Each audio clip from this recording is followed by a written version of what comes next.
പ്രായഭേദമന്യേ എല്ലാ വ്യക്തികളെയും ഒരുപോലെ അലട്ടുന്ന ഒന്നാണ് സ്ട്രെസ് അഥവാ പിരിമുറുക്കം.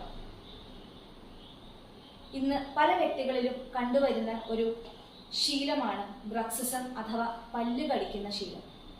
ഇതിന്റെ മൂലകാരണമായി പറയുന്നത് സ്ട്രെസ് തന്നെയാണ്.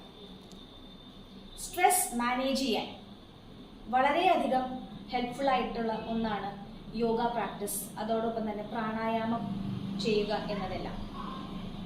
മാത്രമല്ല, ഹൈ സ്ട്രെസ് ലെവൽ ഉള്ളവരിൽ കോർട്ടിസോളിന്റെ അളവ് വളരെ ഉയർന്ന രീതിയിൽ തന്നെ കാണാറുണ്ട്. ഹൈ കോർട്ടിസോൾ പലപ്പോഴും ഇൻഫ്ലമേറ്ററി കണ്ടീഷൻസിലേക്ക് ലീഡ് ചെയ്യാറുണ്ട്. മറ്റേതൊരു ശരീരഭാഗം പോലെ തന്നെ മോണകളെയും ഈ ഇൻഫ്ലമേഷൻ ബാധിക്കാറുണ്ട്. അതുമൂലം തന്നെ പല രീതിയിലുള്ള രോഗങ്ങളിലേക്കും കാരണമാകാറുമുണ്ട്.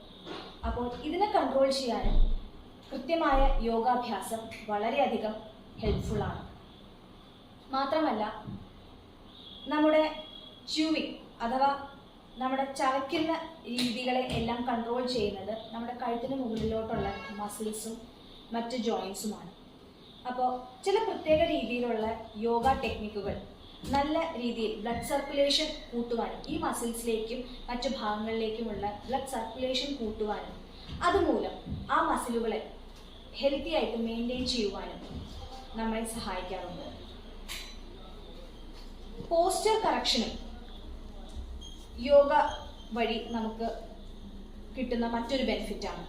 ഒരു പ്രോപ്പർ ബോഡി പോസ്ചർ മെയിൻറ്റെയിൻ ചെയ്യുമ്പോൾ തന്നെ നമ്മുടെ അപ്പർ ആൻഡ് ലോവർ ജോസ് പ്രോപ്പറായിട്ട് ഇരിക്കുകയും അതുകൊണ്ട് തന്നെ പ്രോപ്പർ രീതിയിലുള്ളൊരു ച്യൂവിങ് അഥവാ ചവയ്ക്കുന്ന രീതി ശരിയാവുക, പല്ലുകൾ തമ്മിൽ കടിക്കുന്ന രീതി ശരിയാവുക, ഇതെല്ലാം നമുക്ക് യോഗ ചെയ്യുന്നത് മൂലം ഉണ്ടാകുന്ന ചില ബെനിഫിറ്റ്സ് ആണ്. പല രോഗികളിലും കണ്ടുവരുന്ന ഒരു കാര്യമാണ് ഡ്രൈ മൗത്ത് അഥവാ പ്രോപ്പർ സലൈവേഷൻ, ഉമിനീരിന്റെ പ്രൊഡക്ഷൻ പ്രോപ്പറായിട്ട് ഇല്ലാത്തത് കൊണ്ട് വായ വരണ്ടുണങ്ങുന്ന ഒരവസ്ഥ.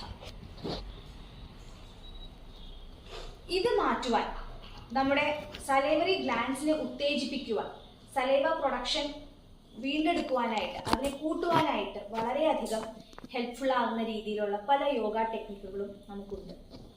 ഇതെല്ലാം തന്നെ കൃത്യമായൊരു യോഗ ട്രെയിനറുടെ ഗൈഡൻസിൽ നമ്മൾ പഠിച്ച് ചെയ്യുമ്പോൾ ഇതിന് നല്ല രീതിയിലുള്ള ഫലസിദ്ധി കാണാറുണ്ട്.